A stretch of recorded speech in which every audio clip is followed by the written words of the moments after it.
Beverly Morris moved to Mansfield, Georgia, for the quiet. A house on a country road, a garden, and a well that had given clean water for decades. In 2018, the construction crews arrived on the property next door, about 1,000 feet from her kitchen window. Within months, her taps sputtered. The pressure dropped to a trickle. Sediment chewed through the dishwasher, the ice maker, the washing machine. Eventually, the toilet wouldn't flush.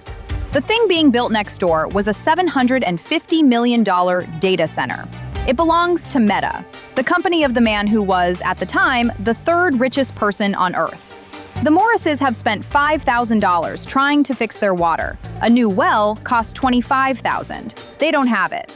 Meta, to be fair, commissioned a study of the well. The study, commissioned by Meta, concluded that it was, quote, unlikely that the data center was the cause. Case closed, apparently. This file is not about whether artificial intelligence is good or bad. This file is about a simpler question, the kind this channel exists for.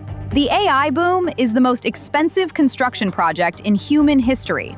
Who's paying for it? Spoiler, you are. 3 times. Through your electric bill, through your water, and through your taxes. All of it legal. That's the part worth 20 minutes of your attention. Strip away the branding, and a data center is a warehouse full of computers that do 2 things: eat electricity and run hot. The first problem needs a power grid. The second needs cooling, which in most designs means water. Millions of gallons of it, evaporated into the Georgia sky to keep the chips at working temperature. Neither of those needs is a secret. What's a secret, often literally, and we'll get to the non-disclosure agreements, is who covers the cost when a building that consumes like a small city plugs into infrastructure that your grandparents paid for. Here is the mechanism, because every file on this channel has one. Your electric grid was built on a 100-year-old assumption. Demand grows slowly, so everybody shares the cost of the wires, the plants, the upgrades. The costs get spread across all customers, a little on every bill. For a century, that was fair. Demand crept up 1% or 2% a year, and everyone used roughly what a household uses. Then the data centers arrived. A single AI campus can demand as much power as a city. And the rules, written for the world of slow growth, still say, spread the cost.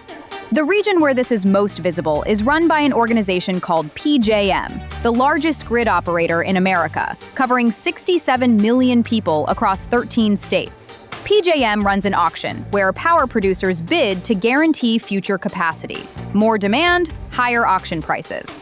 And those prices land, by design, on everyone's bill. PJM has an independent watchdog, a firm called Monitoring Analytics. Its job is to say out loud what the market is doing.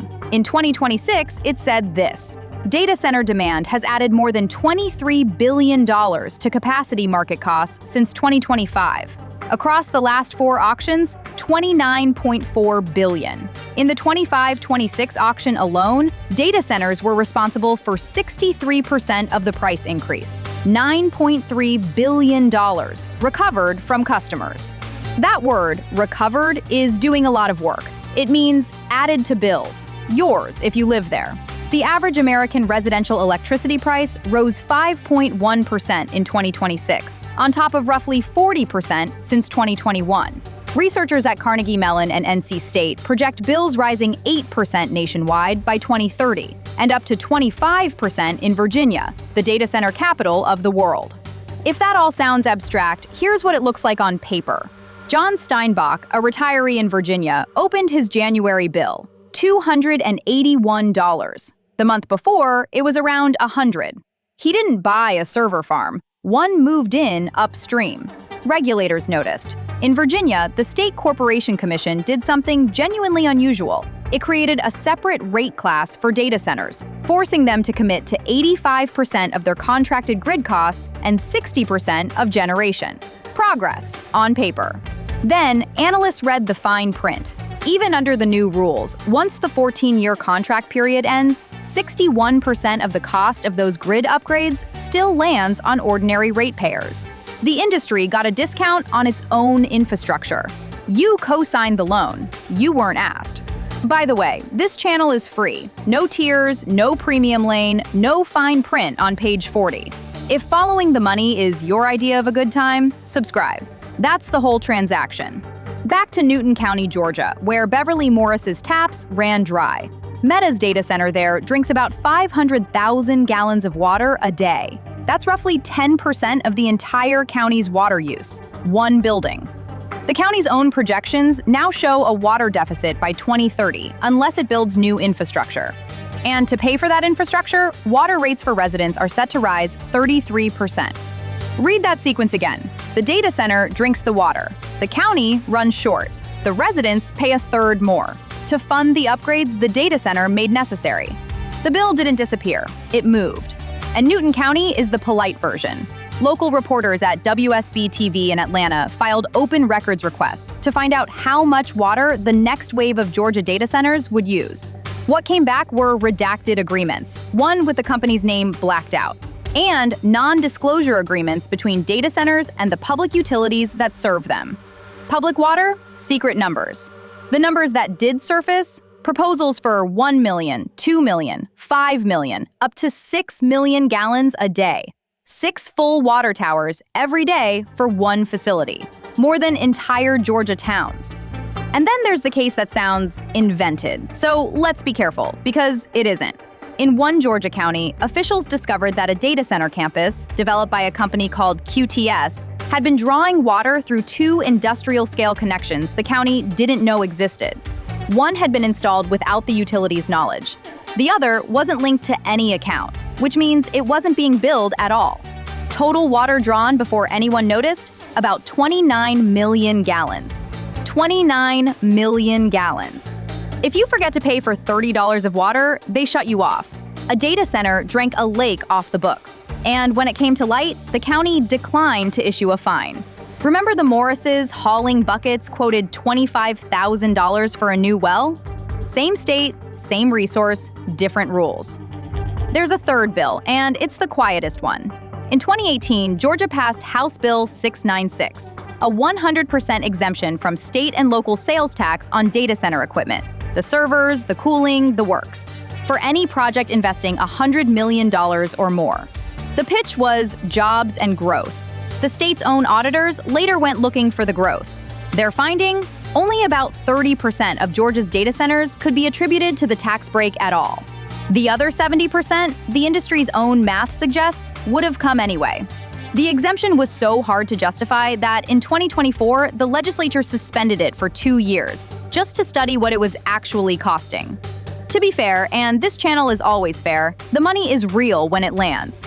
In Covington, the seat of Newton County, data center revenue is so significant that the city moved to eliminate property tax on primary residences entirely. That's the industry's best case, and it's genuinely good for the people of Covington. Hold both pictures at once. The town square gets a tax cut. 1,000 feet from the fence line, a retired couple can't flush the toilet. Both of those are the same project. The difference is which side of the ledger you happen to live on. For years, this arrangement had one great advantage. Nobody was looking. That's over. 7 in 10 Americans now say they oppose data centers near them. In the first quarter of 2026 alone, at least 75 projects, $130 billion worth, were delayed or blocked by local opposition. New York enacted a statewide moratorium on large data center permits. New Jersey passed a ratepayer protection law. Aurora, Illinois froze new projects for 180 days after residents' bills jumped. Even Erin Brockovich, yes, that Erin Brockovich, has taken up the cause, 30 years after the case that made her name. Different company, same playbook. A community's water, somebody else's balance sheet. And in Washington, something almost unheard of. Senator Josh Hawley, a Republican, and Senator Richard Blumenthal, a Democrat, 2 men who agree on approximately nothing, co-sponsored a bill called the GRID Act. Its demand is 1 sentence long. Data centers should pay for their own power. When those two find common ground, check your wallet. Something's already gone. The industry has noticed too. Google now publishes water standards and promises to be water positive by 2030, returning more water than it consumes. A fine pledge. It surfaced while Google was seeking a permit to draw 1.5 million gallons a day in South Carolina. The future is generous. The present is thirsty. Time to separate what's proven from what isn't, because precision is the product here. Proven, from the Grid Monitor's own reports, the $23 billion in added capacity costs, the 63% share of the auction increase, the rate rises. Those are the market's own referees speaking. Documented by the New York Times, the Morris' wells failed during and after construction, and at least 3 neighbors reported the same. Meta's position is that its data center is unlikely to be the cause, and no court has ruled otherwise. We're telling you what happened, who denies it, and what the county's own water projections say. You can weigh it. And the NDAs, the redactions, the ghost hookups, the tax audit, all of it public record, sitting in county filings and open records responses that almost nobody reads. Nobody broke into anything. Nobody had to. No one hacked your utility. No one stole a single gallon, except, arguably, the $29 million that nobody billed. The rules that send a data center's costs to your mailbox were written decades before the data center existed, and the industry simply read them more carefully than you did. The AI boom may change the world. It may cure diseases and write your emails.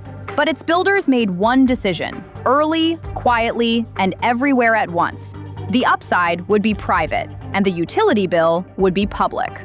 Beverly Morris still lives 1,000 feet from the fence. The servers on the other side never sleep, never thirst, and never see a bill. She hauls water. The house always wins. But this time, the house is the one paying.